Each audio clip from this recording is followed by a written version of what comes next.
जय श्री ओम नमः सिद्धेभ्यः सर्वमंगल मांगल्यं सर्वकल्याणकारिकम् प्रधानं सर्वधर्माणां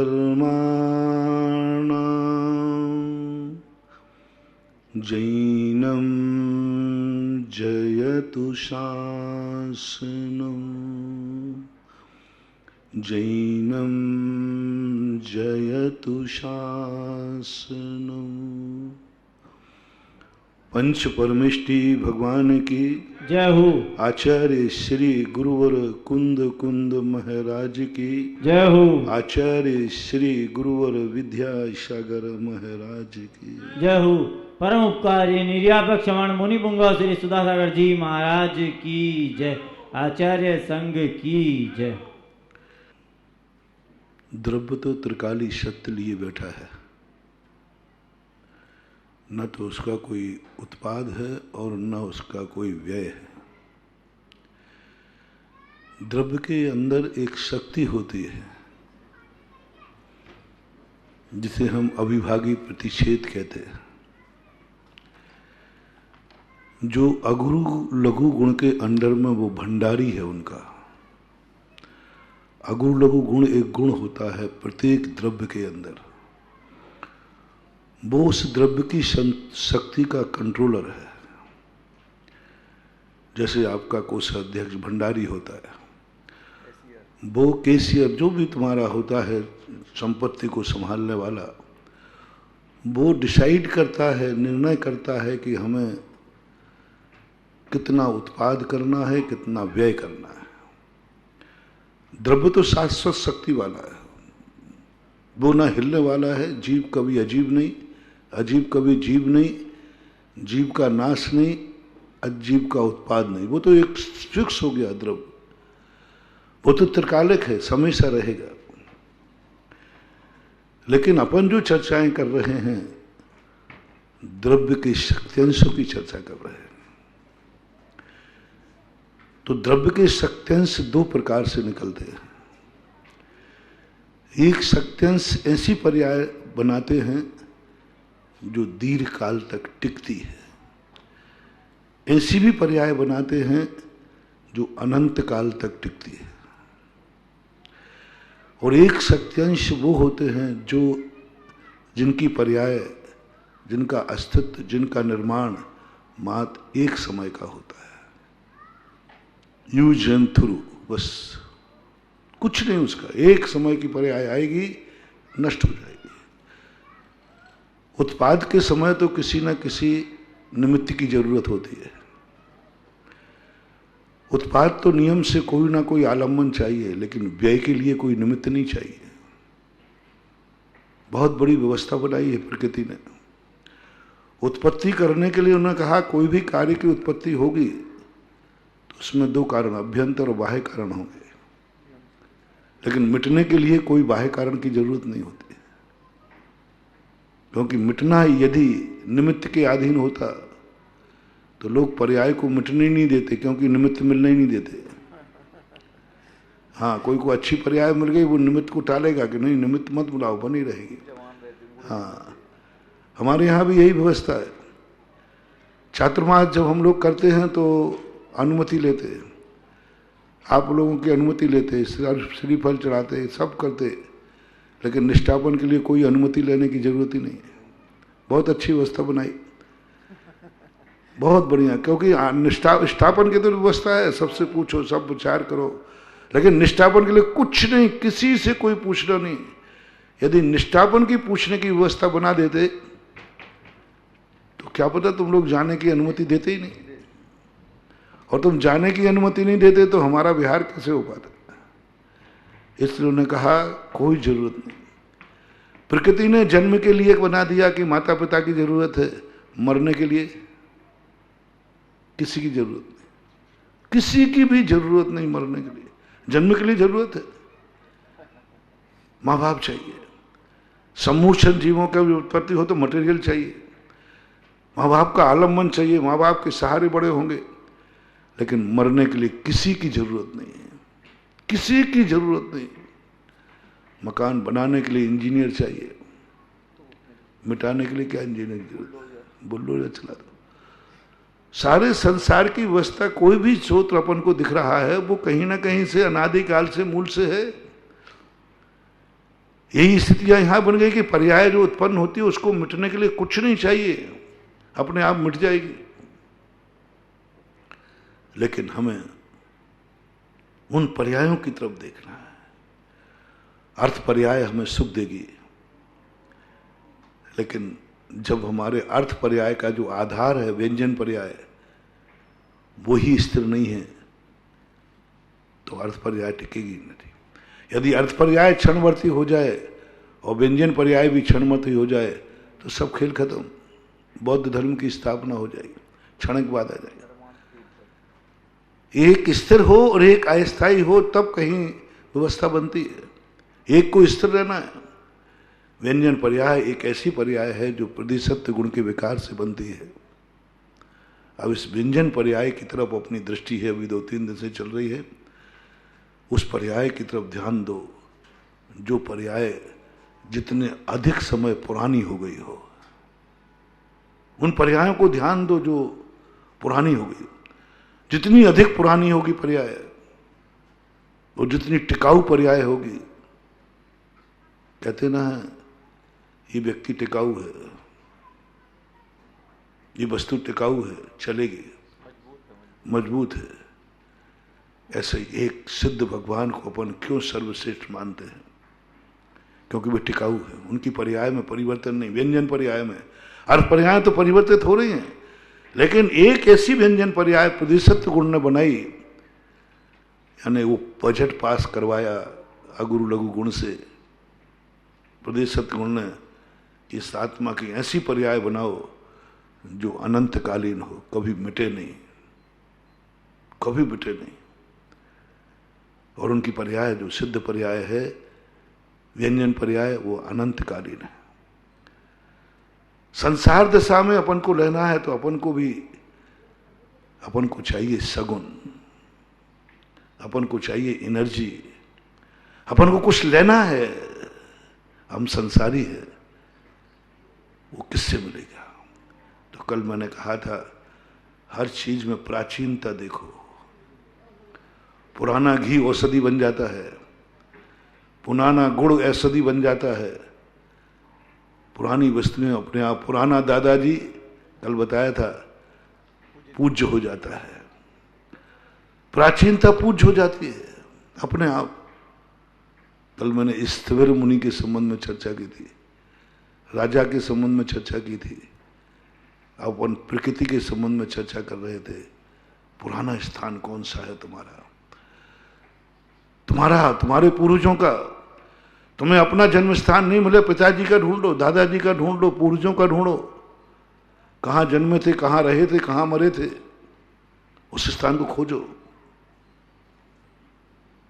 मैंने कहा ना 7 पीढ़ी पहले, 100 पीढ़ी में, 300 पीढ़ी, जितना प्राचीन तुम्हें मिल जाए और प्राचीन जहां तुम्हारा रहा हो उस नाम को स्मरण करो। पुराने को भूलो मत महानुभाव, भूलो मत। पुरानी पीढ़ी याद करो, जितना पुराना हो उतना याद करो। जितने पुराने आचार्य मिले उतना पकड़ो, उनको स्मरण करो।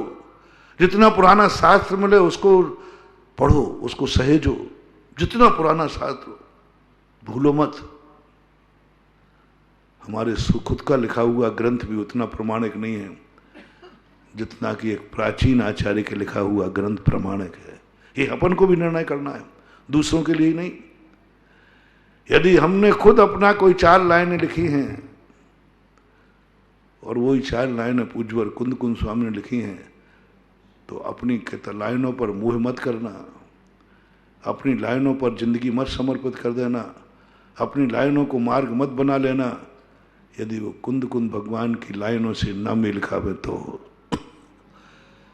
यदि कुंद कुंद भगवान से वो लाइनें क्रॉस हो रही हैं तो अपनी खुद की बनाई हुई लाइन छोड़ देना, खुद का बनाया हुआ रास्ता बदल देना। खुद रास्ते बनाए हैं, लेकिन आगे चलने वाला जो सबसे पहले चला है उसने उस रास्ते को नकार दिया। इस रास्ते पर नहीं आना, ये भटकने वाला, लौट जाना। स्वयं को प्रमाणिक नहीं मानना अर्वाचीन। विज्ञान और धर्म में यही अंतर है। विज्ञान नए आविष्कार को प्रमाण मानता है और धर्म पुराने आविष्कार को प्रमाण मानता है। दोनों में बहुत अंतर। धर्म कहता है जो जितना पुरानी खोज है, पुराना सोच है, पुराना विचार है, वो उतना ही प्रमाणिक है। और विज्ञान कहता है जितनी नई खोज है, नया सोच है, नया विचार है, वह प्रमाणिक है, लेटेस्ट जिसे बोलते हैं। धर्म कहता नहीं, नीतिकार कहते नहीं, प्रकृति कहती नहीं, ओल्ड, सबसे पुरानी चीज पर देखो और उसको खोजो। पुराने संबंध, पुरानी पीढ़ियां याद करो, कहां तक तुम जा सकते हो। 3 दिन से हम होमवर्क कह रहे हैं। हाँ, भारत देश में लोग आते हैं, कोई नई चीज देखने नहीं आते, नई चीज देखने नहीं आते। हमने पूछा कई बार लोगों से, विदेशियों से, मैंने कहा यहाँ क्यों आते हो? क्या तुम बोले महाराज नए गार्डन तो हमारे यहाँ, तुम्हारे यहाँ से बहुत अच्छे हैं। नए गार्डन, नए झरने, नए वाटरफॉल सब मेरे यहाँ है, यहाँ से बहुत अच्छा है। बस पुरानी चीज है तो भारत में है। पुरातत्व की जितनी चोरी होती, आज तक अमेरिका में पुरातत्व की चोरी नहीं हुई।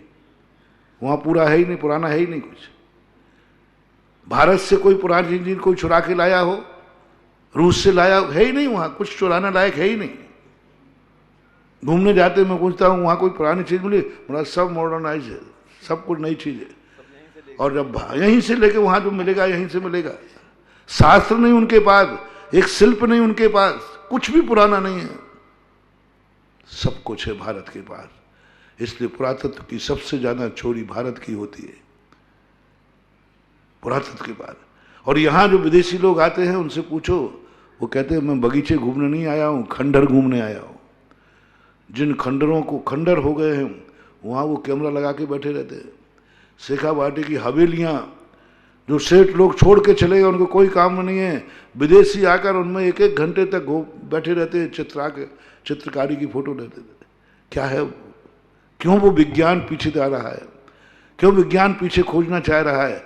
क्यों ये पढ़े लिखे लोग, पढ़े लिखे जो देश हैं, ये क्यों खंडरों में घूमते रहते हैं?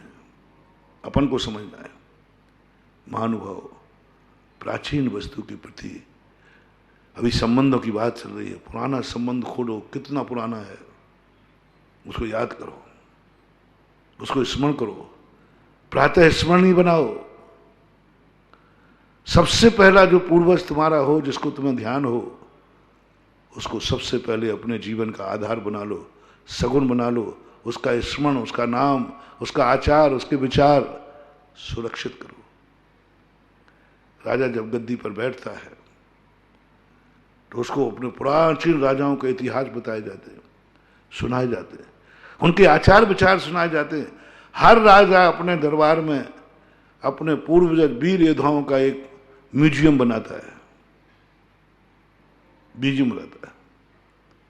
राणा प्रताप के पास म्यूजियम था एक बहुत बड़ा। उन्होंने जब किला हारने लगे तब उन्होंने कहा ठीक है, आप सब ले लो, मेरे पूर्वजों की फोटो मूर्तियां मुझे दे दो। बनाते हो। सबसे ज्यादा जब राजा हार जाने लग जाता है, शक्तिहीन हो जाता है, उस कमरे में जाता है जहां उनके पूर्वजों की मूर्तियां बनाई हैं, फोटो लगे हैं, चित्रकारी लगी है। उनके सामने बैठ करके इतनी एनर्जी प्राप्त करता है, इतनी ताकत प्राप्त करता है कि साका युद्ध की तैयारी थी, यानी मरना निश्चित था, और किला जीत लेता है उस कमरे में जहां पूर्वज की फोटो लगी है, जहां पूर्वज के समय का कोई स्थान, कोई भी चीज उनकी है। एक तलवार टंगी है, उनके हाथ की होना चाहिए, उनके समय की होना चाहिए, आज की पेंटिंग नहीं। म्यूजियम का हाल अलग है, और एक अपन फोटो बनवा ली, अपने पूर्वज मरण को प्राप्त हो गए, आज अपन ने मूर्ति बना ली, फोटो बनाई, वो नहीं, उनके समय की फोटो। हाँ, बहुत पंडित मिले।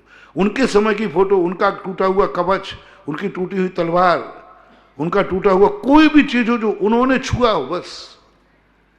पूर्वज तो अपन को छूने मिलेंगे नहीं, पूर्वज तो अपन को छूने के आएंगे नहीं। स्पर्श पैथी, स्पर्श ऊर्जा के संबंध में कल परसों बताया था। स्पर्श ऊर्जा बहुत बड़ी ताकत है मानव। अब पूर्वजों का स्पर्श तो हमें मिलेगा नहीं, उनकी छुई हुई कोई चीज हो जो पूर्वज के काम आई हो, जो तुम्हारे दादा परदादाओं ने कभी छुआ हो, कोई भी काम हो, व्यापार में हो, अपने मकान में हो, एक घड़ी मिल जाए, एक टुकड़ा मिल जाए, कोई भी चीज मिल जाए जो उन्होंने उपयोग की हो, उसको सहेज के रख लेना और उसका स्पर्श करना। अभी मैं 2 दिन से स्पर्श पैथी के ऊपर चिंतन कर रहा हूं, विचार कर रहा हूं। स्पर्श पैथी बहुत बड़ी पैथी है। आप उस वस्तु को छूना जो तुम्हारे पूर्वजों ने छुई थी। इसलिए मैंने कल परसों कहा था, वस्तु ना मिले तो साल भर में एक बार उस मकान को छू के आना जिसमें तुम्हारे पूर्वज रहे हो, पूर्वज रहे हो। एक बार छूना, उसको स्थान को छूना, देखना क्या होता है।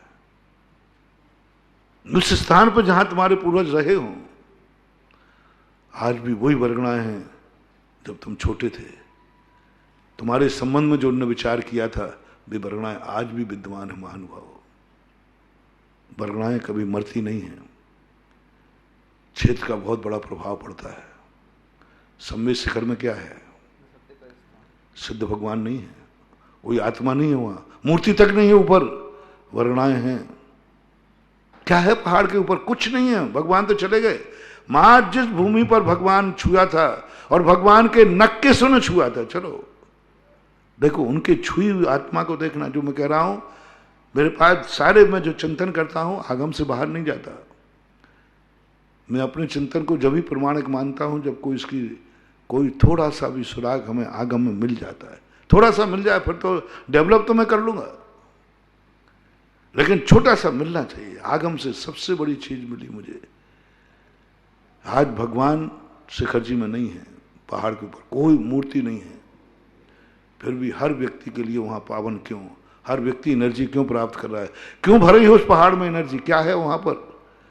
2 कारण। अनंत अनंत वर्गणाएं।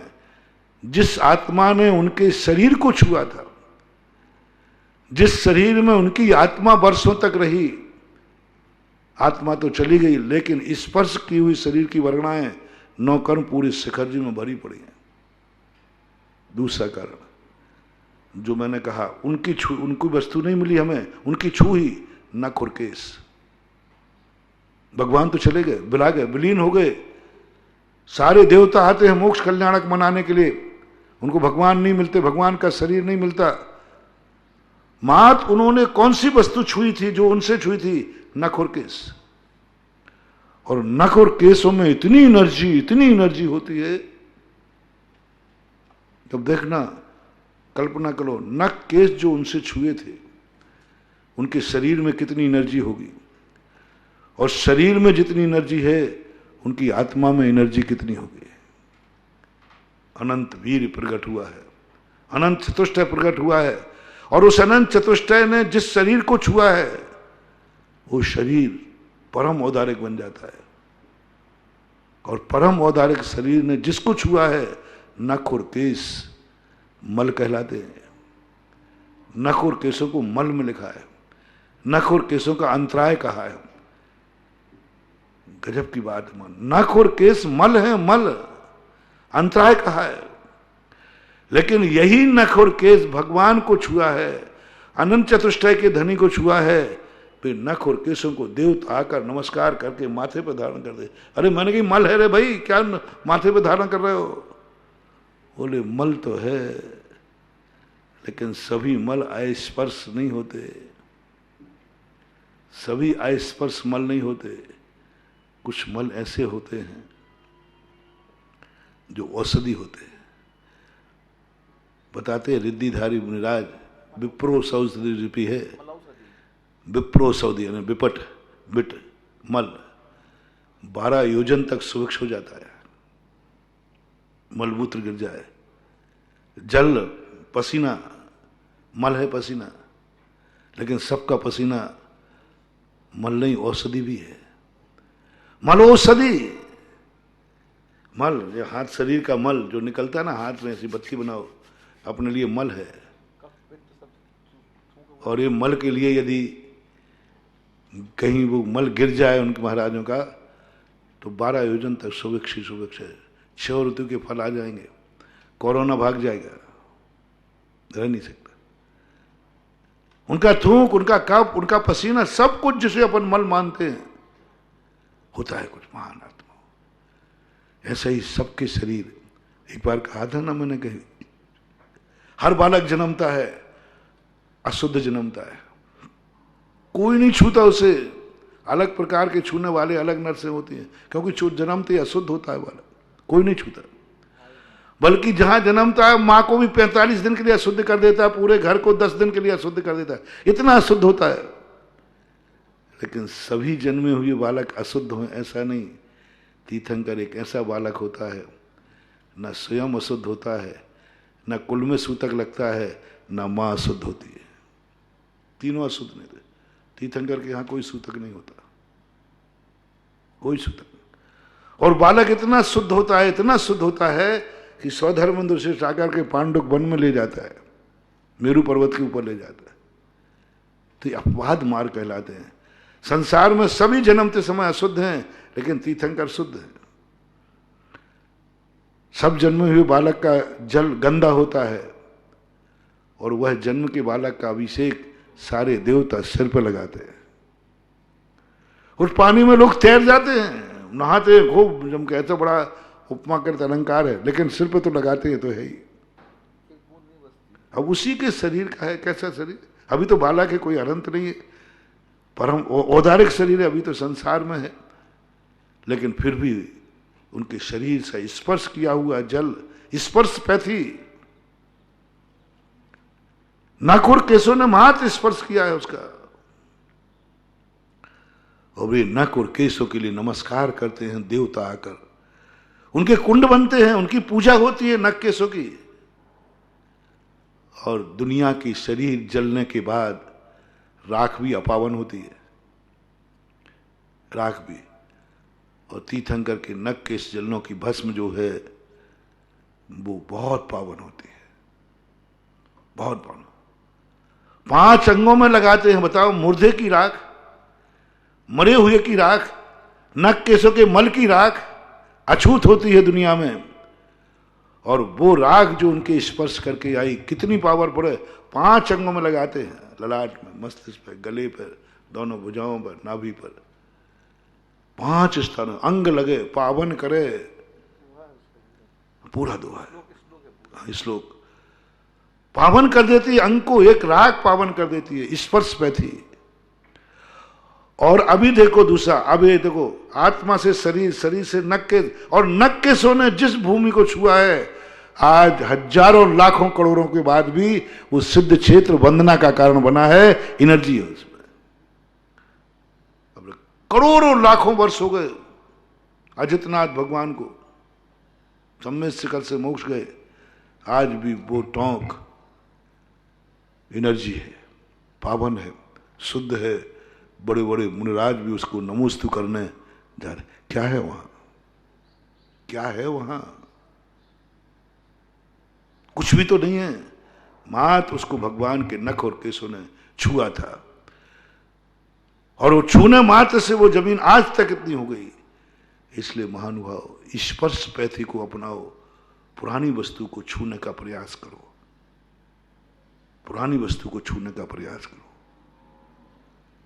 इसलिए मैंने कहा था, खोजो अपने पूर्वजों की उस भूमि को, खोजो जिस भूमि को पुराणों ने स्पर्श किया था, छुआ था, बैठे थे।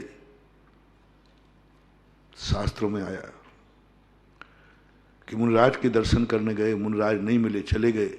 जिस भूमि को मुनिराज ने स्पर्श किया है, उस भूमि को आप स्पर्श कर लीजिए, वही एनर्जी मिलेगी जो महाराज के चरण छूने से मिलती है, क्योंकि वो छुआ है उन्होंने, बैठे हैं वहां पर। चरण चिन्ह क्या है, चरण धूल क्या है? तद पाद पंकज रजो मृत दिग्ध देहा। धूल तो ही है, मिट्टी तो है, लेकिन वो मिट्टी भगवान के चरणों से छू चुकी है। देखो एनर्जी, देखो ताकत, देखो कितनी है। स्पर्श पे थी। स्पर्श को लोग जो नहीं मानते हैं, स्पर्श का कोई औचित्य नहीं मानते हैं, पर स्पर्श सबका नहीं। स्पर्श में बहुत अंतर आता है महानुभाव। वो देखो, उसको जाकर के भगवान के चरणों की रज है। भगवान या मुनिराज निकल गए, जिन भूमि को, जिन कणों को उनके चरणों ने छुआ है, उसमें वही एनर्जी जो उनके चरणों में है, बल्कि चरणों से ज्यादा एनर्जी उस रज में है। महंतुक आचार्य ने खोज किया स्पर्श में। उद्भूत भीषण जलोधर भार भुगना सोच्याम दशाम उपगता सुत जीव ताजा तद पाद पंकज रजो मृत दिग्ध देहा मृत्या भवंति मकर ध्वज तुल्य रूपा। आपके चरण की रज काफी है, आप नहीं चाहिए मुझे। आप तो पधारो भगवान, आपको मैं नहीं रोकूंगा, आप मेरे लिए रुकना भी मत। मुझे तो आपने जिस रज को छुआ है वो रज मिल जाए, उसी से हमारा बेड़ा पार हो जाए। आगे चलिए, गंधोदक क्या है? भगवान है क्या वो? भगवान का स्पर्श मात्र, भगवान का स्पर्श मात्र 700 कोड़ियों के कोड़ दूर कर दिए। स्पर्श मात्र, वही जल लोटे में भरा है, डाल लीजिए। स्पर्श पैथी देखना, वही लोटे से भरा हुआ जल है, घर में भरा पड़ा है, नहा लो ना खूब आराम से। टंकी भरी है, स्विमिंग पूल भरे हैं, जल भरे हैं, कुएं भरे, कुएं में कूद जाओ ना। लेकिन उसी कुएं का एक लोटा पानी जब भगवान के शरीर को स्पर्श करता है, अंदर नहीं गया, आत्मा की पर्याय नहीं आई उसमें। मां जिस आत्मा में हमने सूर्य मंत्र स्थापित किया है, उस शरीर को स्पर्श मात्र कर रहा है। स्पर्श करने मात्र से सिर से शरीर की धारा छोड़ी, पूरे शरीर को स्पर्श करती हुई नीचे आई। इतने में उसकी एनर्जी कितनी बढ़ गई, कितनी एनर्जी बढ़ गई।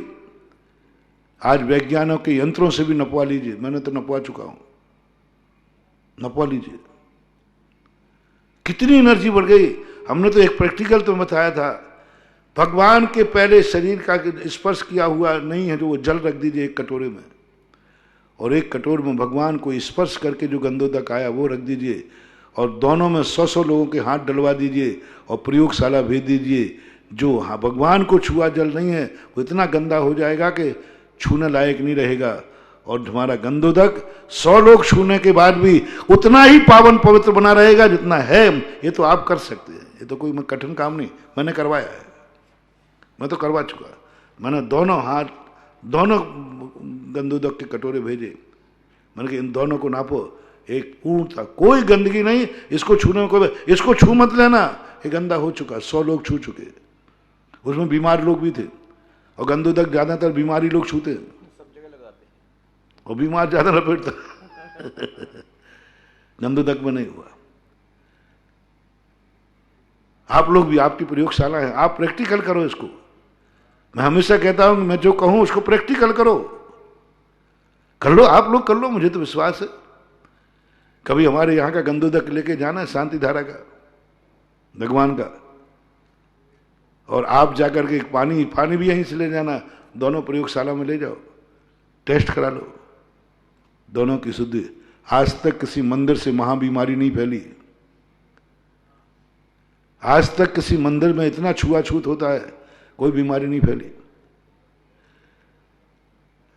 कोरोना में तो लॉकडाउन हमें इसलिए करना पड़े कि आप लोगों के स्पर्श से बीमारी फैलेगी, भगवान के स्पर्श से नहीं, मूर्ति के स्पर्श से नहीं, मंदिर के स्पर्श से नहीं। लेकिन आप लोग आपसे में स्पर्श करोगे तो बीमारी फैलेगी, इसलिए मूर्ति के कारण से नहीं, मूर्ति के स्पर्श से। लेकिन आप लोग तो स्पर्श करोगे एक दूसरे को, बहुत बड़ी चीज मान हुआ स्पर्श पैथी को। लेकिन स्पर्श हर व्यक्ति का नहीं, हर वस्तु का नहीं। पूज्य सुखचंद आचार्य महाराज ने लिखा, आपको क्या चाहिए है। अभी एक ध्यान की बात आई थी ना एक दिन मध्याह्न में, जिज्ञासा समाधान में। शिव शक्ति, गरुड़ शक्ति और काम शक्ति, ये तीन शक्तियां हैं अपने अंदर, हर व्यक्ति के अंदर है। इन तीनों में से किसी का ध्यान करना है। एक ध्यान करना है शिव का, अनंत चतुष्टय का, सिद्ध परमेष्टि का शिव ध्यान कहलाता है। एक ध्यान करना है जो हमारे दुश्मन है, जो हमारा नाश करते हैं, दुश्मन है। दुश्मन को जब कर्मों का नाश करना है, उन्होंने एक बहुत बड़ी कला दी, दुश्मन का नाश करना है। सम्यक दृष्टि इसको कर्मों में, कर्म ही उसके दुश्मन है। और कर्मों को नाश करने के लिए इन कर्मों को नाग बनाता है, वो नाग बनाता है। और भयंकर नाग, इतने भयंकर नाग हैं फुसकारने से मर जाओ। पहले तो उन कर्मों को भयंकर नाग का रूप दिया गया। मैं 10 लाख क्षण पर मैं ये ध्यान कराता हूं, नागों का ध्यान कराता हूं। जब व्यक्ति को कसायों का, मिथ्यात्व का, कर्मों का, नाग और नागिन का रूप देता हूं। सुखचंद आचार्य, मैंने कहा ना, मेरे पास जो कुछ भी है वो कहीं ना कहीं है किसी आचार्य के बारे में। इसी को मैंने डेवलप किया, गरुड़ ध्यान को। एक दिन कराता हूं गरुड़ ध्यान, दूसरे दिन आधा रह जाता है, तीसरे दिन आगे बढ़ जाता हूं। 2 दिन मान लीजिए, 2 दिन गारुणी ध्यान कराता हूं। और उसमें यही कहता हूं, नाग और नागिन को जितना जहरीला बना सको ध्यान में, ध्यान करो। महान जहरीले सांप, साधारण सांप नहीं, पनेला सांप नहीं, कोबरा, सपेरे का सांप नहीं। कर्म को ये क्यों बनाना महाराज ध्यान में? कर्म इससे ज्यादा भयानक है, इसलिए बनाना। वो है, तुम्हें एक प्रतीक दिया जा रहा है नाग का, क्योंकि नाग तुम जानते हो, तो वो ये कर्म भी नाग हैं, बहुत भयंकर हैं। कल्याण मंदिर स्तोत्रकार ने भी कर्मों को नाग की उपमा दी। ये भुजंग हैं और ऐसे कर्मों से लिपटे हैं जैसे सांप चंदन के वृक्ष से लिपट जाता है। अब ऐसे सांपों के लिए फिर ध्यान। और तुम अपना ज्ञान, भेद विज्ञान गरुड़ बना दो, गरुड़। और जैसे तुम गरुड़ विद्या सीखोगे, जैसे अपने आत्मा को, अपने उपयोग को गरुड़ बनाओगे, तैसे ही वो सांप कितना भी भयंकर क्यों ना हो, शिथिली भवंती, शिथिल हो जाता है। तो वो शक्ति अपने पास है, वो काम शक्ति, इच्छाएं पूर्ति करने की। यदि काम शक्ति नहीं होती तो अपनी सारी इच्छाएं अपन इच्छाएं नहीं कर पाते। तो इन शक्तियों में आप क्या चाहते हो? स्पर्श किसका करना, किसका स्पर्श करना? पहले आप बताओ, आप चाहते क्या हो और क्या चाहते? आपके मन में क्या है? मैं अभी पवित्रता की बात कर रहा हूं, मैं सगुण की बात कर रहा हूं। सबके अलग अलग है। एक नारी से एक साथ 2 ऊर्जाएं निकलती हैं। यही वस्तु, एक ही वस्तु स्पर्श करने से, गंधोदक का स्पर्श करने से, जिनकी अलग अलग भावनाएं और वो अलग अलग एनर्जी देता है। एक सी एनर्जी नहीं होती गंधोदक की, लेने वाले के ऊपर होती है। एक औषधि, एक ही औषधि ना जाने कितने काम कर रहे। वही गंधोदक बीमारी के लिए, वही गंधोदक इच्छा पूर्ति के लिए, वही गंधोदक कर्मों के क्षय के लिए, वही कितने कामों में आ रहा है। एक ही चीज बात आपके ऊपर आधारित है। हमारे धर्म की ऋचाएं नोट के समान होती है। नोट में कितने सामान खरीदने की योग्यता है? नोट से क्या क्या ले सकते? बस यही धर्म भी ऐसे ही है। इसलिए कुछ ये मत समझना कि इसे आपकी इच्छा के ऊपर है कि आप क्या करना चाहते। इसका पूज्य सुखचंद आचार्य महाराज ने एक श्लोक लिखा, सर्वेषां शुद्धिनाम भाव शुद्धि प्रशस्यते एकेन आलंगते पतिम और एकेन आलंगते अपत्यम। ऐसा थोड़ा श्लोक में कोई आगे पीछे हो सकता है, भाव बता दो। सर्वेषां शुद्धिनाम भाव शुद्धि प्रशस्ते। आपका भाव क्या है?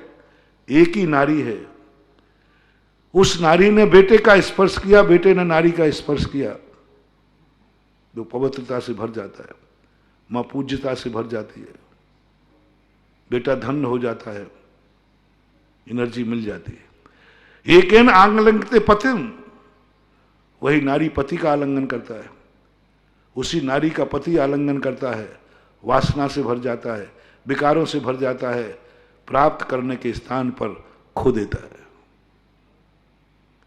स्त्री को यदि नारी के रूप में स्पर्श करोगे, तुम्हारा तेज खत्म होगा। नारी की संगति से भी, स्पर्श तो छोड़ो, स्त्री जाति की संगति मात्र से तुम्हारा तेज, विचारों का तेज,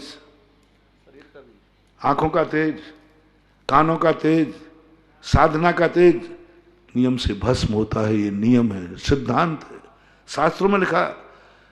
पूज्य सुखचंद आचार्य महाराज ने लिखा, ध्यान करने के पहले सबसे पहली चर्चा की उन्होंने स्त्री की। ध्यान करने के पहले आपके जीवन में कहीं स्त्री तो नहीं है कोई? मन में, वचन में, काया में आकर्षण तो नहीं है मन में किसी स्त्री का? आंखों में कोई स्त्री तो नहीं बसी है? कानों में किसी स्त्री की बातें अच्छी तो नहीं लगती हैं? किसी स्त्रियों से बातें करने का भाव तो नहीं हो रहा है तुम्हारा? स्त्री से कह रहा हूं, स्त्री से कह रहा हूं। स्त्री के रूप में कोई रागात्मक बातें करने का किसी नारी से बात भाव हो रहा है? यदि 24 घंटे है, पूरे 24 घंटे में एक बार भी तुमने मन में किसी को नारी रूप में याद किया है, चिंतन किया है नारी के रूप में, आप 24 घंटे ध्यान के पात्र नहीं है, बल्कि 6 महीने तक एक दिन आपने स्पर्श किया था किसी नारी को नारी के रूप में, राग भाव से, वासना के भाव से, 24 घंटे गए और थोड़ा उपादान कमजोर है तो 6 महीने तक, एक दिन का बात बता, एक समय का। यदि आपकी आंखों में किसी स्त्री ने आकर्षित किया है और आपकी आंखें उस पर उठ गई और आपको कुछ ऐसा अच्छा लगा, आकर्षण हुआ स्त्री के रूप ने, आपकी आंखें 24 घंटे तक ध्यान के लायक नहीं है। वहां तुमने नेत्र से स्पर्श किया है स्त्री का, मन से स्पर्श की बात मैंने बता दी। यदि मन से भी तुमने स्पर्श किया है किसी नारी का, अब तुम ध्यान के पात्र नहीं हो सकते। पूज्य सुखचंद महाराज, आंखों से यदि तुमने किया है, अब तुम ध्यान के पात्र नहीं थे। नेत्र स्पर्श, शब्द स्पर्श, कोई नारी के शब्द आपके कानों में गूंज रहे हैं जो आपको राग पैदा कर रहे हैं, जो आकर नारी की, स्त्री के वार्तालाप, 24 घंटे में कोई वार्तालाप यदि आपने नारी से की है तो आप ध्यान के पात्र नहीं हैं। अब ये तो हुई हमारे दूर की बात, मन से स्पर्श, आंख से स्पर्श, कर्ण स्पर्श, मुख स्पर्श। जब इनके ये हाल है, फिर शरीर स्पर्श का तो क्या हाल है? शरीर स्पर्श करते ही तुम्हारा तेज खत्म। अब तुम उस ध्यान की सिद्धि लायक नहीं रहोगे।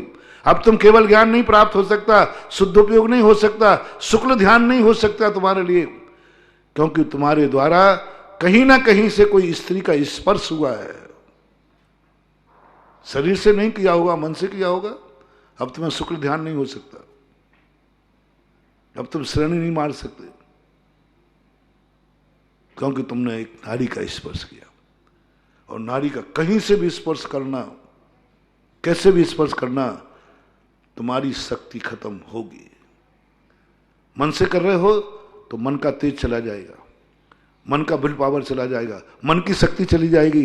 मन जो चिंतन कर रहा था, जो मन का में चिंतन करने की ताकत थी, वो कमजोर हो जाएगी। प्रैक्टिकल कर लो, प्रैक्टिकल कर लेना एक दिन 24 घंटे के लिए। किसी नारी का चिंतन करने के बाद फिर तुम कोई तत्व का चिंतन करना, पहले नारी का चिंतन कर लेने के, फिर आप कोई धर्म का चिंतन करना, नमोकार मंत्र का चिंतन करना, भगवान का ध्यान करना, गुरु का ध्यान करना। देखना तुम्हारा मन का तेज चला गया। तुम बहुत चिंतक थे, बहुत चिंतक थे, जाप में सब में तुम चिंतक थे। आज चिंतन क्यों नहीं हो पाएगा उस दिन? क्योंकि आज तुम प्रैक्टिकल करना, तुम्हारा करके देख लेना। आज तुम्हारा नारी का चिंतन हुआ था, आपका मन का तेज चला गया, क्योंकि मन से तुमने नारी को स्पर्श किया है। नारी जाति को मैं कोई निंदा नहीं कर रहा हूं, मैं तो तुम्हारे मन की बात बता रहा हूं। नारी के रूप में, स्त्री के रूप में स्पर्श किया मन से।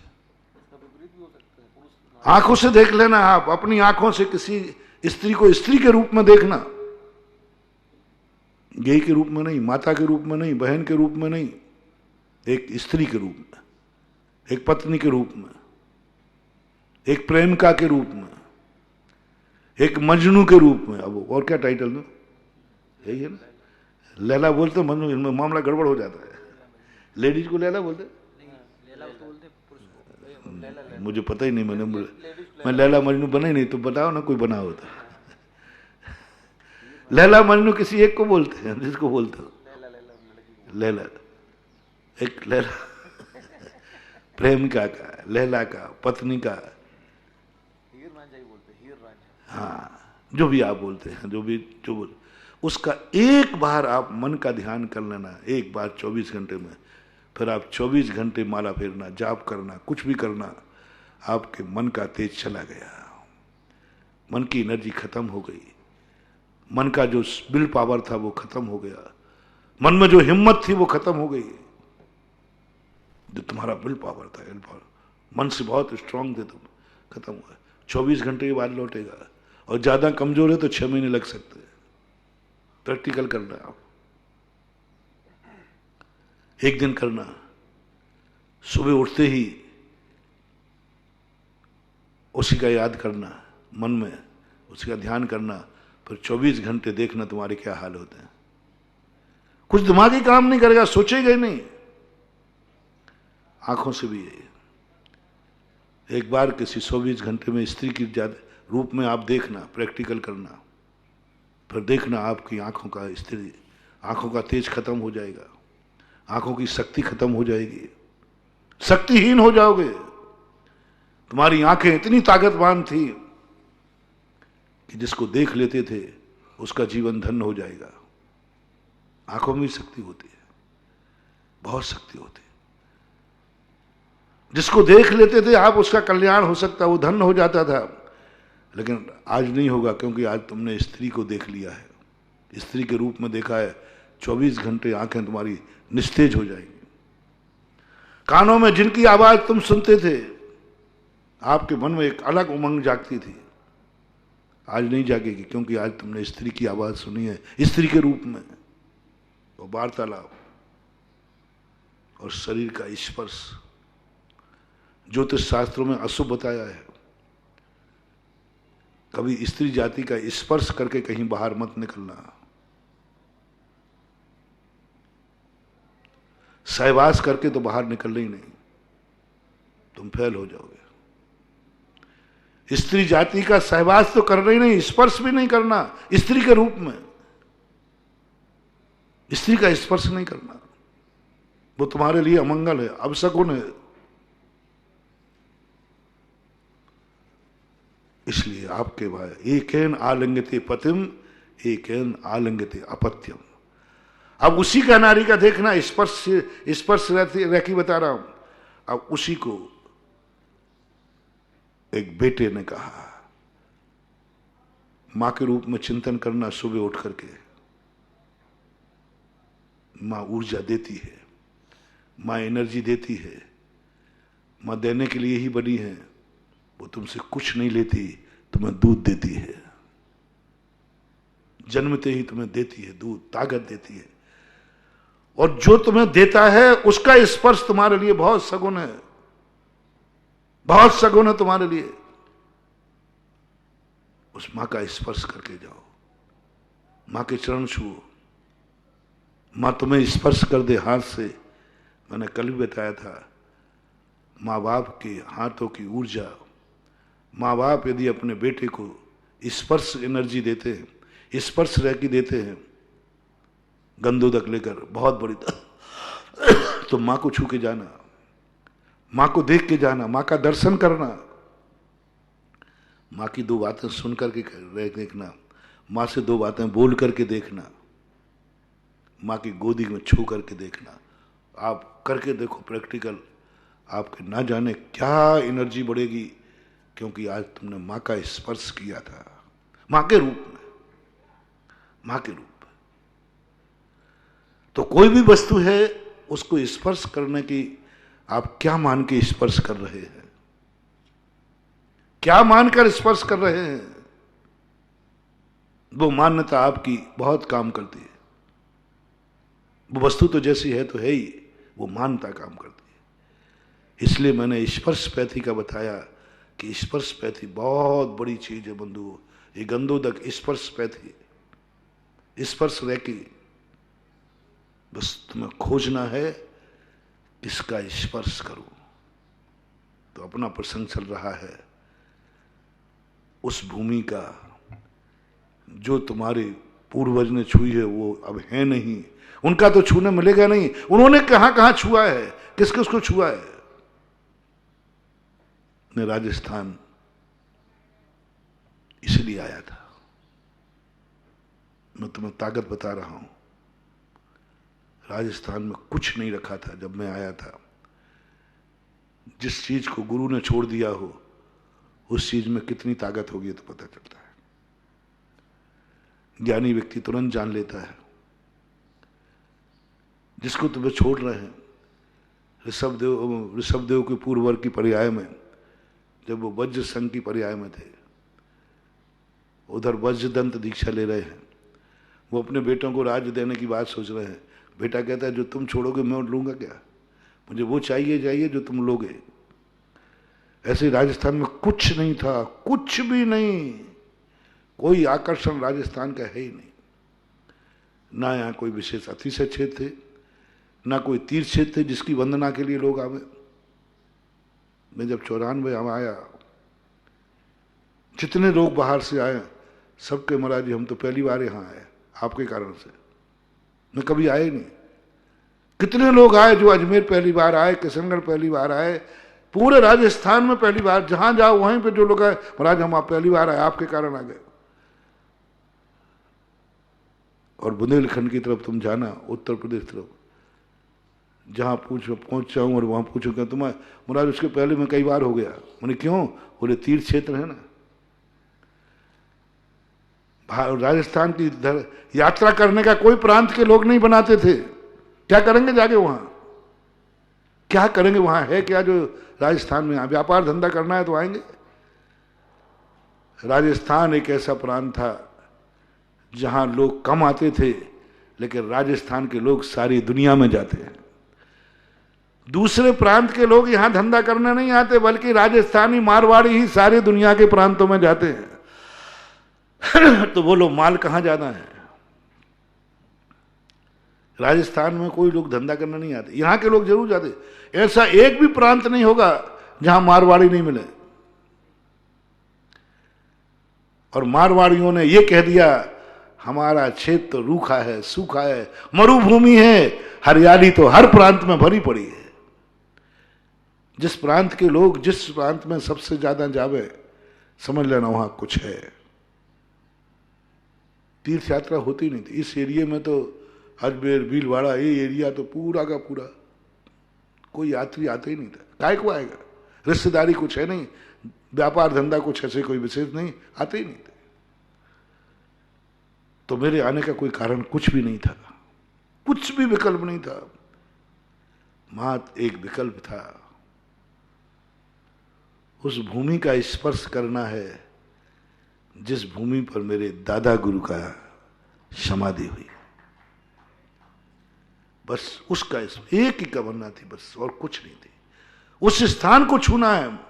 जैसे आप लोग सम्मेद शिखर की वंदना करते हैं, अपन लोग भी करते, हम भी करते हैं, इसलिए कि बस उस भूमि को छूना है जहां पारसनाथ ने मोक्ष प्राप्त किया था, निर्माण हुआ था। मेरे मन में भी बस एक तमन्ना थी, बस ज्ञान सागर महाराज की उस भूमि को एक बार छूना है। बस जब मैं नसीराबाद पहुंचा, 95 की बात है, 94 अजमेर के बाद ब्यावर होके आया, तो वहां पर मैंने वो कमरा देखा। मैंने कि भाई वो स्थान बताओ जहां ज्ञान सागर ने अंतिम शरीर छोड़ा था और जहां सल्लेख नदी थी। सेठ जी की नसिया थी। भाग्य से दुर्भाग्य से कुछ दिन पहले उसमें तम्बाकू भरी होगी, और उसमें तम्बाकू की गंध आए। महाराज इसमें नहीं बैठ पाओगे। मैंने कहा मैं बैठ जाऊंगा। सफाई हुई, खाली पड़ी थी, सफाई हुई, धुलाई हुई, सब कुछ हुई, फिर भी गंध तो आती है। मैंने उस गंध में भी बैठा रहा 2 महीने। उसी भूमि पर वही मैंने क्या पाया है, मैं उस पूंजी का बखान नहीं कर सकता। मुझे बहुत बहुत बहुत शक्ति मिली। 2 महीने में कई बार वहां दिन में रात में जब भी देखो वहीं रहता था, उसी कमरे में दिन भर। सब लोग, कोई भी साधु उस नशिया में कोई नहीं ठहरता था। सब शहर में गांव में आकर के गली के मंदिर में ठहरते थे, उसमें कोई ठहरते ही नहीं था साधु, पर मैं ठहरा। और जहां आचार्य श्री की अंतिम बैठते थे, सब चीज एक एक चीज, और जहां उन्होंने समाधि ली, अंतिम संस्कार हुआ, उस भूमि का भी स्पर्श किया। और ऐसी आज उसी ताकत, उसी एनर्जी का परिणाम है, उसी भूमि का स्पर्श का परिणाम है, जिसको ज्ञान सागर ने छुआ था, उसको मैंने छूने मिला। आज जो कुछ भी राजस्थान में हूं या बैठा हूं, उन्हीं पूज्य गुरुदेव की कृपा है, ज्ञान सागर महाराज की, उसके पार पर मैं जहां जहां आचार्य से गए वहां वहां जाने का प्रयास किया मैंने। छोटे छोटे गांव में सिकावाटी में गया और पूछता हूं वही सबसे पहले, ज्ञान सागर महाराज कहां बैठते थे? बहुत एनर्जी। इसलिए प्राचीन चीज को खोजो और उसका स्पर्श लो। वो नहीं मिले तो उन्होंने क्या छुआ है, वो जैसे मैंने कल कहा था, अपने गांव के मंदिर जिनको तुम्हारे पूर्वजों ने छुआ हो, जिन्होंने पूर्वजों ने अभिषेक किया हो, आपके लिए कह रहा हूं व्यक्तिगत, सारे जगत के लिए नहीं। आप उस मूर्ति का अभिषेक साल में एक बार करो जिसका अभिषेक तुम्हारे पूर्वज ने किया था। उस स्थान पर यदि तुम्हें जान के मिलता है तो ठीक है, उस स्थान पर जाओ जहां पूर्वजों ने कभी माला फेरी थी, उस स्थान पर तुम जाके माला फेरना, उस शास्त्र को पढ़ना जिस शास्त्र को किसी पूर्वज ने पढ़ा हो, और तुम्हें उसका लगाया हुआ कोई निशान मिल जाए, उस पन्ने को नमस्कार कर लेना। यदि तुम्हें निशान मिल जाए, कोई शास्त्र मिल जाए कि गांव में एक शास्त्र मिला है, किसी ने कहा है कि ये शास्त्र तुम्हारे दादाजी ने बांचा था, तुम्हारे दादाजी पंडित जी थे, वांचते थे, तो पहले तो उसके प्रति नमस्कार करना, और अंदर यदि कोई नोट मिल जाए, लाइन उनका अंडरलाइन मिल जाए, उस पन्ने को 100 बार नमस्कार करना। ज्ञानावर्णी कर्म का क्षय उससे बढ़ जाएगा, और आपके अंदर एक ऐसी एनर्जी, ऐसा प्रकाश पुंज फूटेगा, क्योंकि वह पन्ना मिला है तुम्हें जिसको तुम्हारे पूर्वजों ने अवगत ज्ञान किया था, उन्होंने बांचा था, उन्होंने ध्यान किया था, उनको इससे जिंदगी मिली थी। इसलिए मत उजाड़ो रे पुराने मंदिरों को, मत बेचो इन पुराने मंदिरों को, उस स्थान को। जीर्णोद्धार तो करोगे, सब होगा, सब होगा। गांव से मंदिर उठेंगे, लेकिन नहीं उठाओ तो अच्छा है, नहीं उठाओ तो अच्छा है, उसको स्पर्श का रूप बनाओ।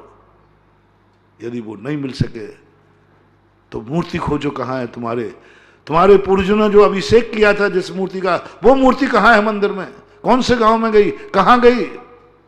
उस मूर्ति को खोजो, पता करो, और साल भर में एक बार जाकर के जहां वो मूर्ति हो उस मूर्ति का अभिषेक करके आओ, और गंधोदग्धो अपने वंश को देखता हूं। यदि तुम्हारी श्रद्धा में मजबूती हुई तो शायद ये पीढ़ियां, ये वंश कभी खत्म नहीं होंगे, उस वंश में कहो अकाल मौत नहीं होगी, क्योंकि तुमने एक बार उस मूर्ति का अभिषेक करना जिसका पूर्वजों ने किया है। उस मंदिर में जरूर दान लगाना, पैसा जो तुम्हारे पूर्वजों ने बनवाया था, उसका जीर्णोद्धार जरूर कराना।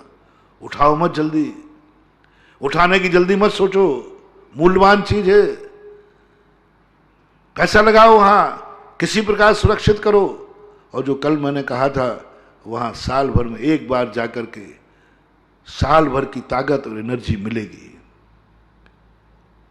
आगे नहीं बढ़ना है, पीछे को देखना है।